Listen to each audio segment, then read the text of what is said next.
Olá, boa noite. No Ideias da Aldeia de hoje, vamos conversar sobre um assunto que está no sangue de todo acriano: política. E esse bate-papo só é possível com quem vive a democracia com intimidade. Líder do governo na Assembleia Legislativa, o deputado Edivaldo Magalhães, que cumpre o terceiro mandato, tem a oratória mais afiada para defender os projetos de desenvolvimento do Executivo. Respeitado até por seus inimigos políticos, por causa do perfil conciliador e também pela prática incansável do diálogo, o deputado Edivaldo Magalhães é o nosso entrevistado de hoje. Deputado, é um prazer recebê-lo aqui no Ideias da Aldeia. Prazer que é meu. Edivaldo, eu vou começar aí fazendo uma avaliação desse primeiro semestre. Tranquilidade na casa, todos os projetos votados. Pode-se dizer que foi um bom primeiro semestre aí na Assembleia, né? Muito produtivo. Se você for fazer uma pesquisa hoje sobre a produção parlamentar da região norte e se estender para a região centro-oeste, se estender para a região sul e sudeste, você vai constatar que a Assembleia Legislativa do Acre é uma Assembleia altamente produtiva. E aqui acontece algo que não acontece em praticamente nenhuma outra Assembleia Legislativa do Brasil. Porque há 7 anos nós estabelecemos uma meta que é de, ao chegar naquela reta final, no final de cada semestre, a gente faz um apanhado de tudo que é matéria de proposição dos senhores e das senhoras deputadas, as proposições do Executivo, e a gente faz um verdadeiro mutirão que a imprensa já utilizou como limpa-gavetas, mas aquilo faz com que a gente não deixe nada para depois. Portanto, o resultado da produção parlamentar é muito bom aqui no estado do Acre. Agora, o senhor está no terceiro mandato, deputado. Já viveu várias fases da Assembleia. Diante desse bom momento, é possível fazer uma retrospectiva que justifique esse momento atual, essa situação atual, esse clima de harmonia que se vive hoje no Acre? Olha, aí eu diria que no futuro ainda próximo, mas no futuro nós vamos ter muitos estudantes das nossas universidades trabalhando boas pesquisas sobre a grande construção política que foi a Frente Popular do Acre. Uhum. Se você pegar, hoje nós estamos em 2005, 15 anos atrás, né, de 90 a 2005, só dá 15 anos. 15 anos é muito pouco tempo. Mas nesse período de 15 anos, nós construímos no Acre algo que o Brasil gostaria muito de ter construído. Essa unidade política em torno de um nome que virou símbolo, que ficou maior do que os partidos chamados Frente Popular, é algo inédito em qualquer lugar do Brasil. Você não tem isso em nenhum lugar do Brasil. Nós começamos aqui, em torno de uma ideia, construir um polo político, que o objetivo era combater as elites que sempre dominaram a política acreana. Esse polo teve que fazer muitos combates. Esse polo, para se afirmar, ele teve que, inclusive, em algum momento, se confrontar ao ponto de virar uma disputa perigosa, né, que estava quase que resvalando para a eliminação física com as ameaças de morte que houveram a lideranças políticas importantes do nosso estado, incluindo aí o governador do estado do Acre. Uhum. Mas o povo acreano soube identificar nesse polo a capacidade de construir um Acre novo. Porque o povo acreano, ele tem, você falou, a política na veia, mas também ele fica experimentando, ele quer saber também dos resultados. Uhum. Então, a grande novidade do Acre é isso: nós construímos um polo político que não está sendo, digamos, não foi apropriado por um partido. Não é do PT, não é do PCdoB, não é do PMN, não é do PSB. Isso pertence a esses partidos, mas virou também... É do povo acreano. A Frente Popular virou algo acima dos partidos. Uhum. Ótimo. Então, do ponto de vista político, você teve uma grande construção. Só que essa Frente Popular foi capaz de fazer algo inédito na história administrativa do Acre. Foi demonstrar para as pessoas que este polo político é capaz de realizar coisas, de fazer as instituições funcionarem. é capaz de juntar as instituições, é capaz de fazer bem, é capaz de fazer com competência, é capaz de ter bons resultados, é símbolo de honestidade, é símbolo de respeito às pessoas, é símbolo de respeito à população pobre. Virou uma marca. Virou uma grande marca positiva. Então, acho que essa é a nossa grande construção. Aí as pessoas perguntam, por que é que o governador, Jorge Viana, tem uma maioria na Assembleia com tranquilidade? Por conta de que este polo político foi capaz de se credenciar de uma forma tão positiva junto à população que é fácil você aglutinar as forças políticas. Então aqui nós construímos maioria através da eficiência do fazer administrativo.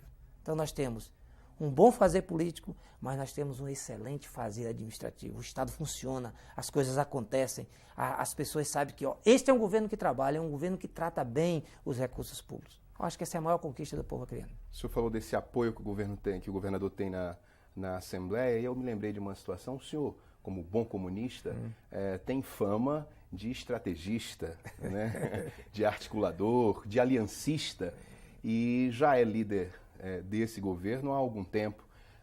Deputado, qual é o segredo aqui para nós, né? Qual é o segredo para se construir uma base de apoio tão ampla, né, tão grande, como esse governo tem na Assembleia?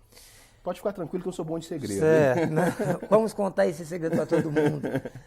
Eu acho que a primeira coisa é você estar aberto ao diálogo. Porque numa Assembleia, num parlamento, seja uma Câmara de Vereadores, nós temos, então, esse nosso programa aqui chega nos 22 municípios, a Câmara de Vereadores lá de Santa Rosa, do Jordão, por exemplo. Se não tiver algo ali que dialogue, cada vereador é uma instituição. Na Assembleia, cada deputado vira também uma espécie de uma instituição. Então, se você não tiver ali, primeiro, para abrir a conversa, uma disposição para o diálogo, para o ouvir, para o respeitar o outro ponto de vista, você não constrói nada. Mas só isso não resolve. É preciso que o teu diálogo seja acompanhado de bons propósitos. Portanto, aquilo que o Executivo manda para a Assembleia para ser debatido e ser aprovado, precisa ser também uma boa causa. Porque sem bons propósitos, você também não tem como você ganhar as pessoas de forma transparente, de forma decente, de forma honesta para os bons propósitos. Então, as matérias também são acompanhadas, estão vinculadas aos interesses da nossa população. Mas você também tem as polêmicas. Você também tem, digamos assim, as dificuldades de você convencer as pessoas de que o caminho de desenvolvimento do Acre é um determinado caminho. As divergências que são naturais. As divergências que são naturais. E aí você tem que saber tratar as divergências. Eu acho que hoje eu permaneço já há quase 7 anos como líder do governo, mas eu nunca transformei o adversário, o líder da oposição, os integrantes da oposição, em inimigos políticos. Eu trato as divergências no plano da política. Nunca resvalei para fazer disputa no plano pessoal. Já tivemos muitos embates duros. Vou dar um exemplo aqui. Essa semana nós estamos até fazendo visita às obras da BR-364 no trecho entre Cruzeiro do Sul e Tarauacá. Os investimentos do BID naquela estrada são superiores a 130 milhões de reais. Mas para a gente aprovar o empréstimo do BID lá na Assembleia, nós levamos 3 dias. Ininterruptos de debates, porque não tinha voto suficiente para aprovar um investimento tão importante. Se você perguntar para qualquer força política do Acre hoje se é a favor ou contra a estrada, todo mundo vai dizer que é a favor. Agora, na hora de viabilizar, aí tinha interesses políticos. A pessoa disse, mas se eu aprovar esse negócio aqui e esse governo fizer essa estrada, ora, eu vou perder essa bandeira. Então a mesquinharia tomava conta daquele debate. Mas mesmo assim nós não saímos por aí denunciando, olha, o fulano votou contra, porque... Não, nós fizemos um debate político, conseguimos ao final do 3º dia convencer pelo menos 14 deputados de aprovar. E olha só que belo resultado nós estamos tendo. Então, o segredo é dialogar muito, mas o maior segredo é você estar também, digamos, de posse de uma boa causa. Portanto, o nosso governo, ele tem sucesso hoje porque ele é porta-voz de boas causas. Os seus propósitos são bons propósitos e bate com o interesse da população. Porque um governo que não tem sucesso, ele nunca vai conseguir construir maioria. O maior segredo da nossa maioria é o sucesso administrativo do governo. Um bom projeto, né? Um bom projeto, um bom propósito. Agora, observando esse bom momento que o Acre vive, é impossível não se perguntar o que está acontecendo no plano nacional, deputado. Porque, às vezes, eu tenho a impressão que o pessoal perdeu o prumo, sabe? Denúncias, uma base que não se entende muito bem, quebraram a antiga tradição que justificava a eleição do presidente da Câmara. O que está acontecendo, deputado? Quer dizer, qual é a leitura que o senhor faz dessa situação que se vive hoje no plano nacional? Olha, anteontem, eu assistindo ao depoimento do Delúbio, lá pelas tantas, eu fui assim acometido daqueles sentimentos. O que é que fizeram com os nossos sonhos? O que é que fizeram com os nossos ideais? Que besteira estão fazendo. Muita gente deve estar com esse sentimento. Com certeza. E acho que o maior problema que nós estamos enfrentando no plano nacional é o problema na área da política.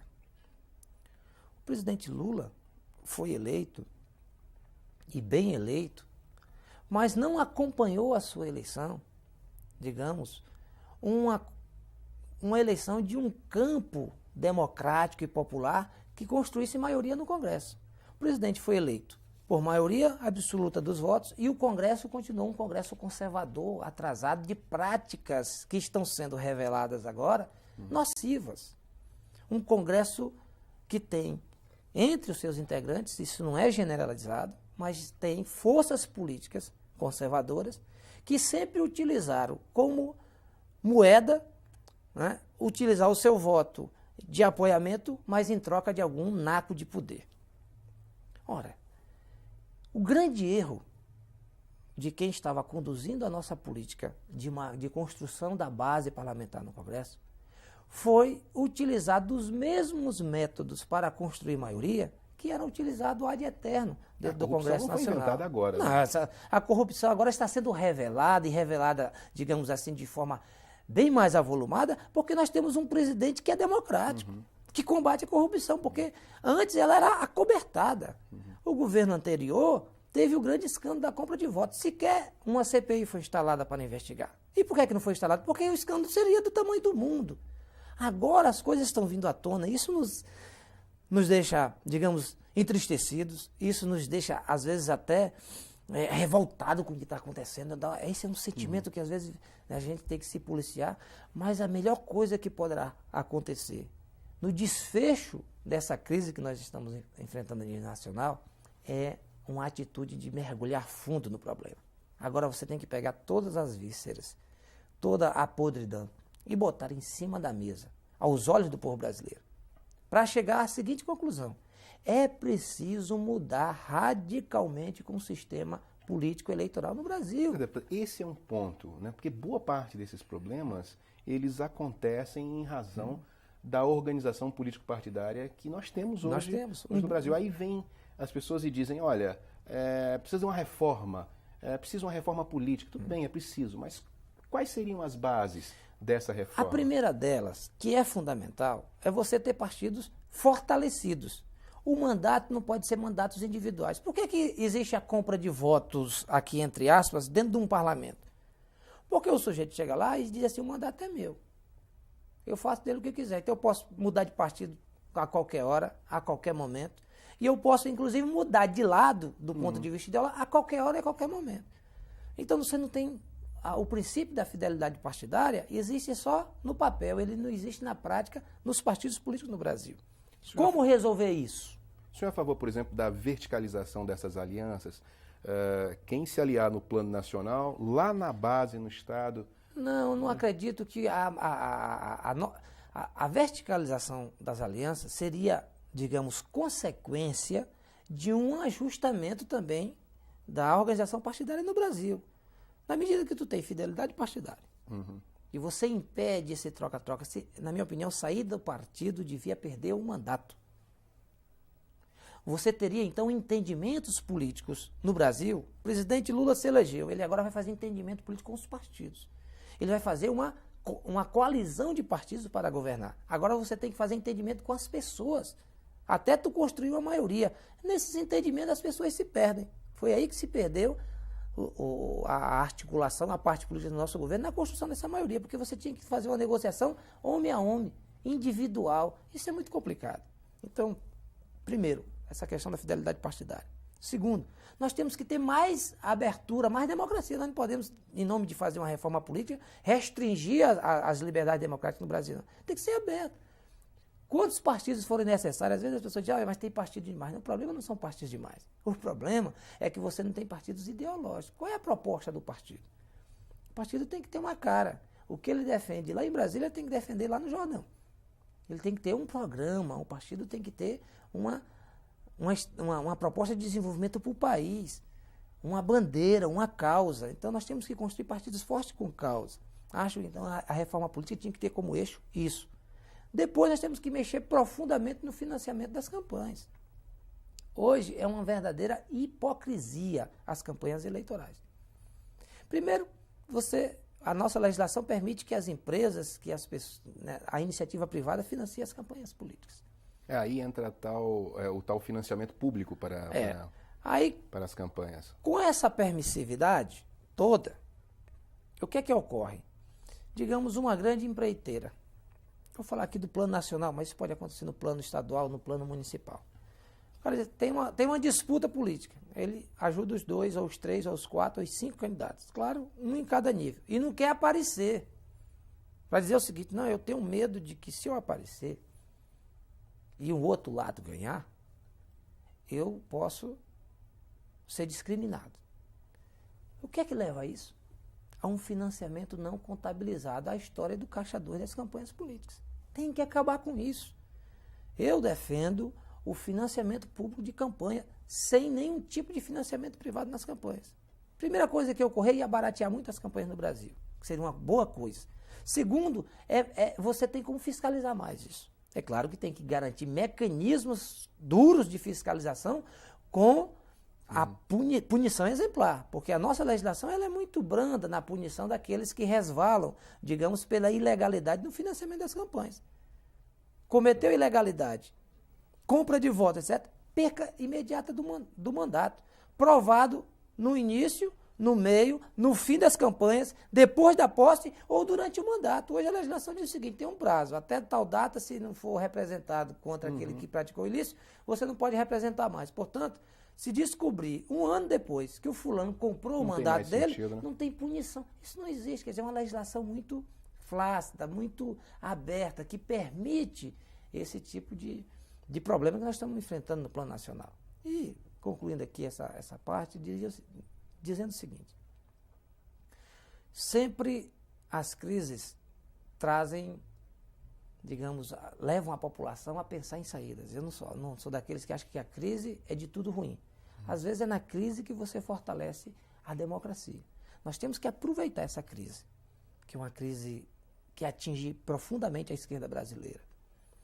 Nós não podemos fugir disso, para tirar lições da crise. Primeiro, o exemplo que nós temos que dar, nós vamos ter que punir todos aqueles que vierem a ser identificados por prática de ilegalidade. Cortando na carne, cortando, às vezes, punindo pessoas que têm uma história bonita no nosso país de construção, mas nós vamos ter que punir todo mundo. Segundo, nós vamos ter que aproveitar a crise para dizer assim, nós vamos ter que fazer uma profunda mudança na legislação eleitoral do Brasil. Se nós sairmos dessa crise punindo os culpados e mudando, criando mecanismos de controle sobre o financiamento das campanhas e garantindo uma legislação que seja democrática e que fortaleça as instituições partidárias, acho que nós podemos dar um salto de qualidade na representação política do nosso país, fortalecendo a democracia, fortalecendo o Congresso Nacional e, digamos, criando um mecanismo que combata a corrupção. Deputado Edivaldo, nós vamos para um rápido intervalo, mas continuamos nosso papo no próximo bloco. Isso mesmo. Não saia daí, Ideias da Aldeia volta já já.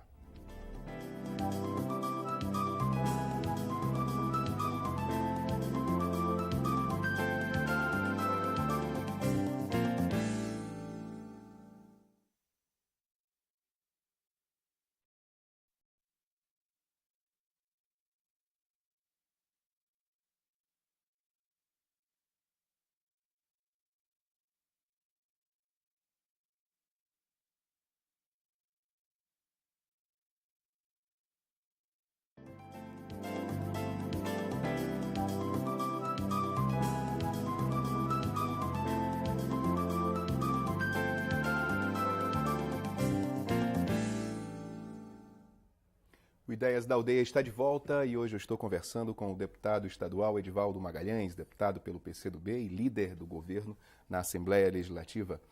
Deputado, no bloco anterior nós estávamos comentando sobre os problemas que atravessam o governo federal agora e para encerrar essa parte da nossa conversa, eu queria lhe perguntar, porque na realidade existe também uma tese que justifica essa crise que está relacionada, por exemplo, ao fato de que o governo não teria feito o dever de casa no que se refere a separar o partido do governo. Partido é partido, governo é governo.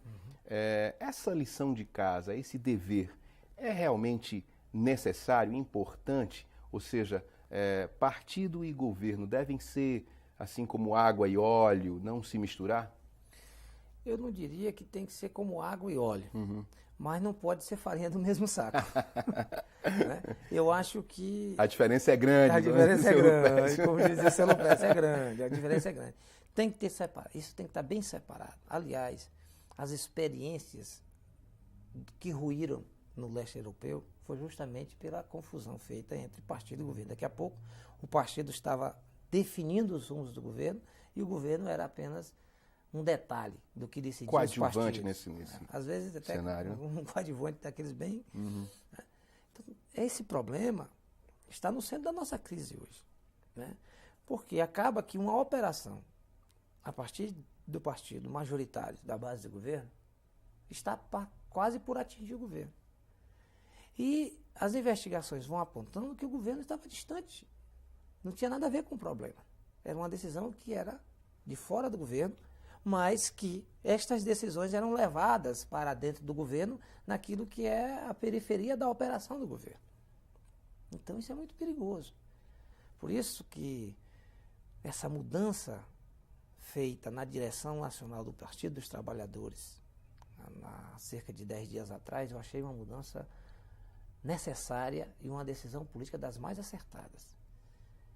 O Partido dos Trabalhadores se dispôs de um quadro muito importante, que é o Tarso Genro, secretário, ministro da Educação, para assumir o partido nesse momento de crise e fazer as mudanças que o PT vai precisar promover para sair da crise e se recolocar perante a opinião pública como aquele partido porta-voz de mudanças, porta-voz da bandeira da ética, da transparência e das mudanças que o Brasil precisa viver.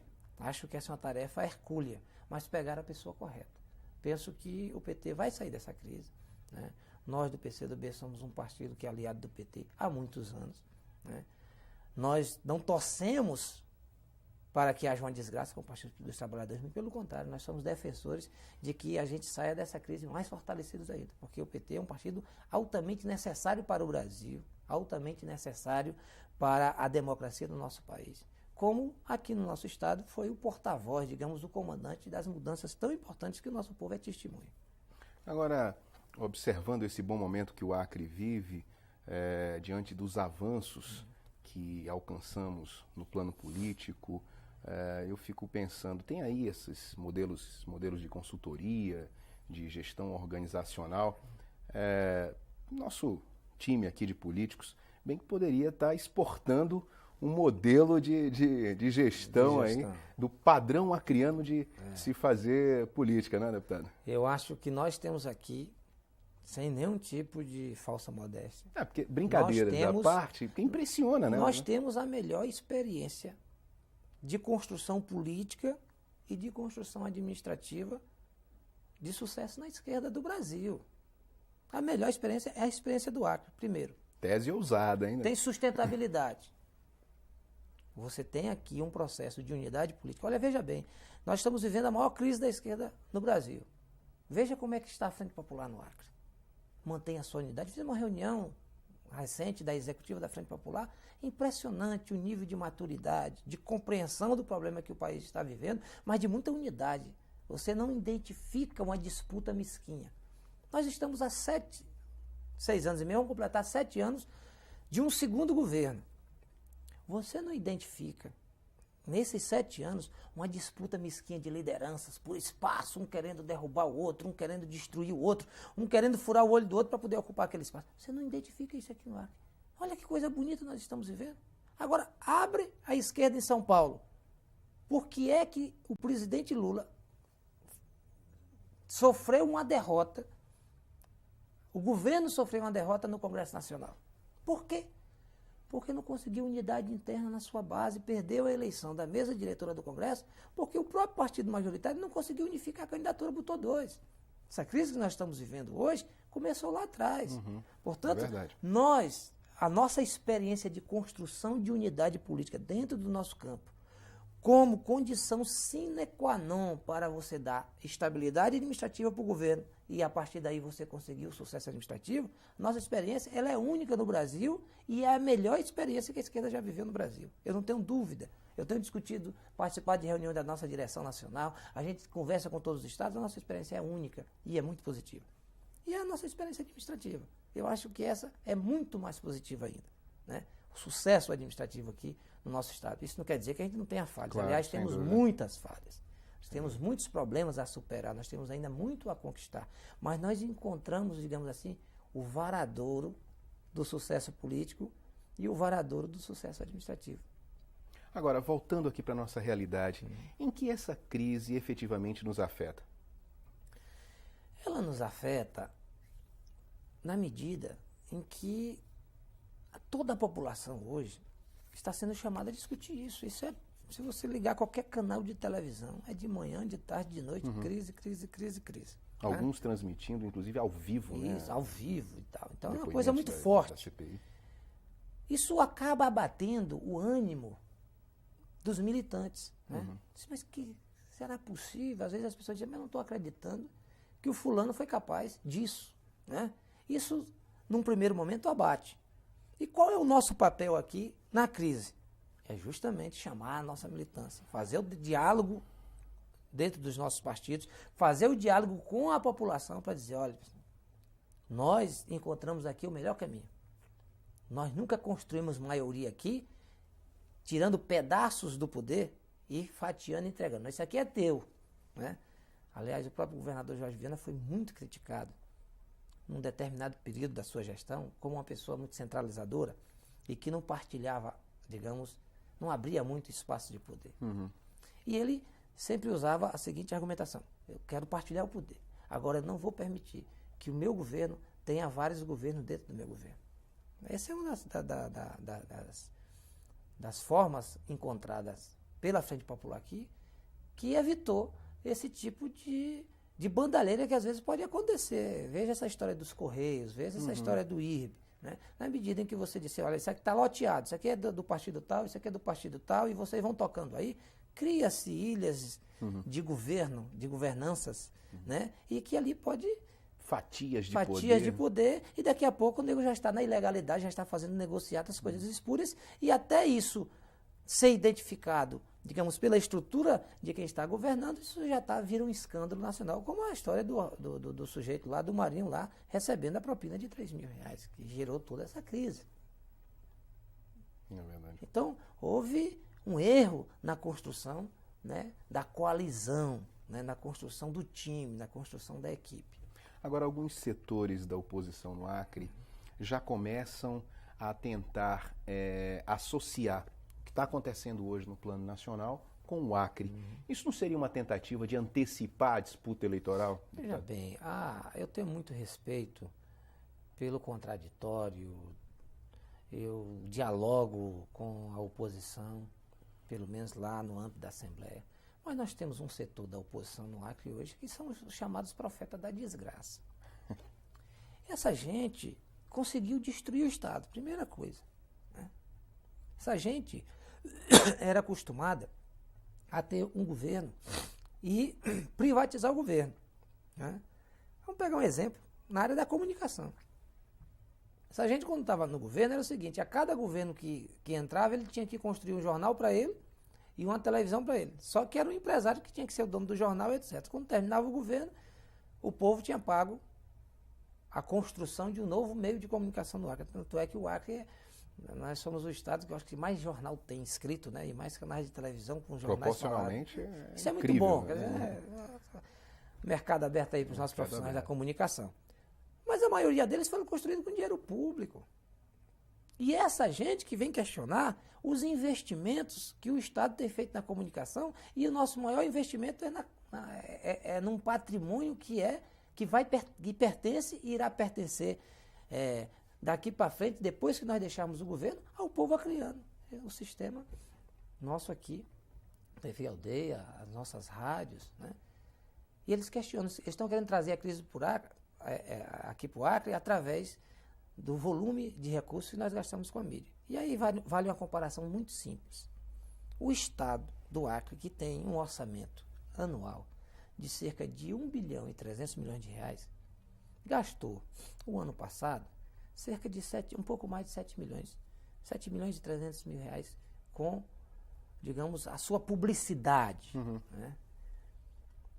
A Prefeitura de Rio Branco, no mesmo período, que tem um orçamento 10 vezes menor do que o do governo do Estado, gastou a mesma coisa.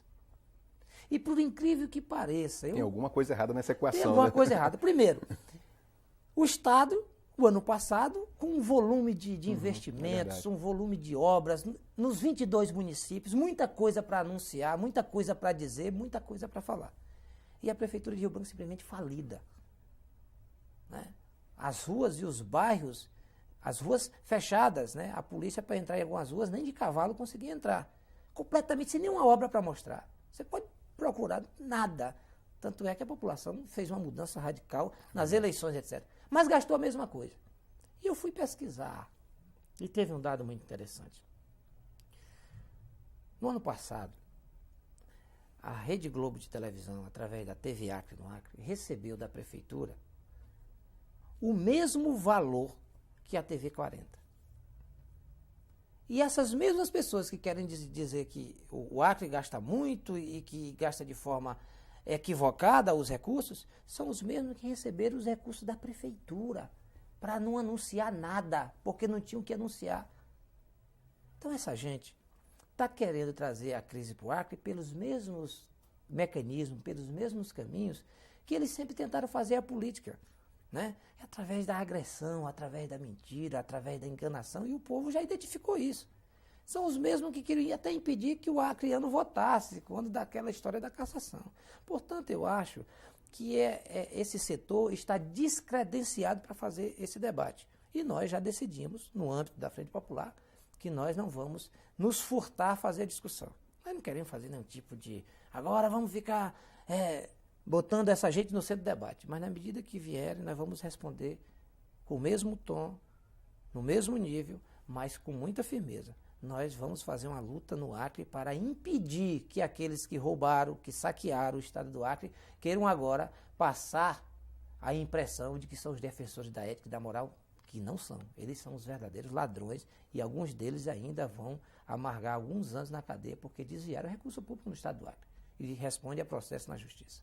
Agora, deputado, falando em disputa eleitoral, diante aí dos altos índices de aprovação, a substituição do governador Jorge Viana vai ser um problema tanto para a oposição quanto para a situação, né? Porque o próximo que entrar, a expectativa vai sofrer, né? Bastante, uma pressão grande, porque a expectativa da população vai estar lá em cima, né? É verdade. Eu acho que nós temos um bom problema para resolver. É um desafio grande, né? Um desafio muito grande. Primeiro que, na nossa história, a gente não tinha convivido ainda com alguém que tivesse sido reeleito no Acre, né? O governador Jorge Viana é o primeiro governador a cumprir 2 mandatos, digamos, sequenciados.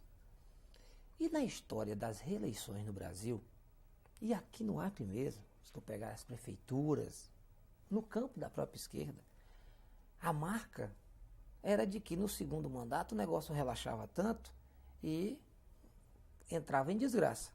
Vamos pegar um exemplo de casa, Mané Urbano, Chapuri, Itarauacá, para três exemplos de 3 prefeituras administradas, digamos, pelo Partido dos Trabalhadores, onde nós tivemos problema no segundo mandato. Foram sucessos no primeiro e no segundo, relaxado, baixou a guarda, etc. Nós estamos vivendo, no governo do Estado, algo muito interessante. O governo está melhor avaliado no segundo mandato do que no primeiro. E tem um volume de investimentos, ele está fazendo um sucesso danado. é como você termina, vai terminar bem para cima. Essa é a minha expectativa, que o nosso governo vai terminar assim, num crescendo. Né? Ora, terminar um governo num crescendo desse. Segundo mandato? No segundo mandato. É vai fazer com que a população positivo. identifique, na minha opinião, a população do Acre está identificando nesse nosso campo o campo que é capaz de trazer, digamos, uma boa perspectiva de futuro para o estado do Acre. Portanto, eu acho que a população vai dar à Frente Popular uma terceira oportunidade de governar. Então, o nosso maior problema é o seguinte: quem identificar, construir essa chapa, com que nome? Quem vai suceder o governador Jorge Viana? E o segundo maior problema é, na sucessão, fazer também, reinventar a nossa forma de fazer para que a gente possa fazer melhor ainda. Deputado Edivaldo, o senhor é um parlamentar que tem bases no interior do estado, em Cruzeiro do Sul. Aliás, o senhor é filho de Cruzeiro do Sul. O senhor também é um... Do Seringal Russas, na boca do Valparaíso. Olha aí que maravilha. O senhor também é um daqueles poucos políticos, na realidade, que atravessa fronteiras. Né? Não posso nem dizer que é só Cruzeiro do Sul, tem uma base forte em Rio Branco, o estado inteiro. Como é que o senhor vê, por exemplo, esse momento que o Acre vive com um projeto de desenvolvimento que alcança o Acre inteiro, descentralizado, né, com todas as regiões do estado, passando por mudanças, por transformações? Veja bem, eu apareci para a política, vamos dizer assim, através da minha atividade que professor. Né? Como sindicalista, organizando os trabalhadores em educação ali na região do Vale do Juruá. Depois virei presidente do Sindicato dos Professores em Cruzeiro do Sul. Na época ainda era ASPAC. Depois virei presidente estadual do Sinteac. E acabei virando deputado estadual e líder de um governo. Então, uma coisa que mais me apaixona é o programa de educação do nosso governo. A coisa que mais me move, faz com que eu me alimente na minha militância, eu me dedique à causa da nossa Frente Popular e do governo, é os resultados que eu vejo. Vou pegar os exemplos da nossa região. Quando nós assumimos o governo, Jorge Henrique, e as pessoas que estão me ouvindo lá de Jordão, de Taumaturgo, de Porto Volta, de Rodrigues Alves, sabem disso. Não existia possibilidade de um jovem nesses municípios fazer o segundo grau, hoje o ensino médio. Você não sabe o transtorno que isso causava para as famílias. Porque os pais, que sempre são muito dedicados aos filhos, faziam um sacrifício danado para poder tirar o filho naquela idade de fazer o ensino médio, portanto, pós-adolescente, já entrando na sua juventude, para mandar para Cruzeiro do Sul para ficar na casa de um parente ou numa casa de família. Apartavam as famílias. As famílias eram condenadas a se apartar para o filho estudar. Hoje, se você pegar um barco de Cruzeiro do Sul e chegar lá na Foz do Breu, que só era falado no Acre quando era para perseguir alguém, o cara dizia, olha, cuidado, senão eu vou te mandar para a Foz do Breu, que é lá na divisa. Tem um ensino médio na Foz do Breu, na Restauração, lá no limite, na divisa com o Peru. Você subindo o rio Moa, numa comunidade chamada São Salvador, chega lá, tem ensino médio. Nas estradas, na aldeia indígena, se você for na aldeia do Barão, os índios Poianaus, lá tem uma turma de ensino médio. Agora, nesse segundo semestre, nós vamos ter faculdade, nível superior, no Jordão, em Santa Rosa, em Taumaturgo, em Porto Volta. Ora, só um governo muito dedicado em incluir as pessoas faz um investimento que consiga chegar a atingir isso. Não tem um lugar no Brasil que você tenha universalizado o ensino médio. Mas o Acre já universalizou o ensino médio. Nós vamos universalizar o ensino superior. Vamos ter a possibilidade de ter a presença da nossa faculdade, da nossa Universidade Federal do Acre, através dos convênios com o governo do estado, presente nos municípios mais distantes do Acre, lá em Santa Rosa, em Mané Urbano e assim. Para mim isso é uma grande conquista. Eu não vou nem falar das obras de infraestruturas, que essas são, né, estão aí, todo mundo conhece, mas eu acho que essa revolução que nós estamos fazendo por dentro da educação vai fazer com que o nosso estado dê um salto de qualidade muito grande num breve espaço de tempo. Eu queria até realçar aqui a figura do nosso vice-governador, o professor Arnaldo Binho, como todos nós chamamos, que coordena essa revolução silenciosa que vai dar grandes resultados para o nosso estado. Deputado, citando mais uma vez o filósofo popular Lupécio, lá de Brasileia, a diferença realmente é grande. Deputado, nosso papo está chegando ao fim, mas eu queria saber quais são suas expectativas para o futuro do Legislativo no Acre, suas expectativas para o futuro do Acre, na realidade. Eu penso que todos nós que somos militantes da esquerda no Acre e no Brasil, estamos vivendo um momento assim, de muita angústia, né? Muita angústia porque estamos sendo colocados à prova, né? Pesa sobre companheiros nossos denúncias graves. E a minha expectativa agora nesse segundo semestre é o seguinte, é de que a gente mergulhe na crise, sabe? E com um bisturi bem afiado a gente consiga expurgar aqueles tumores que tenham, por acaso, contagiado a atividade política da esquerda no Brasil.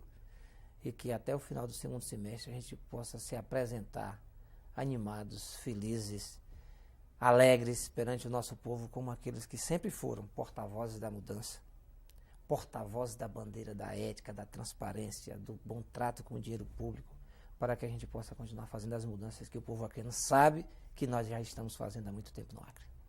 Deputado Edivaldo Magalhães, foi um prazer recebê-lo aqui no Ideias da Aldeia. O prazer foi meu. Muito obrigado. Bom, e o programa de hoje fica por aqui. A você em uma das 22 cidades do Acre que nos acompanhou até agora, obrigado pela companhia e até a próxima.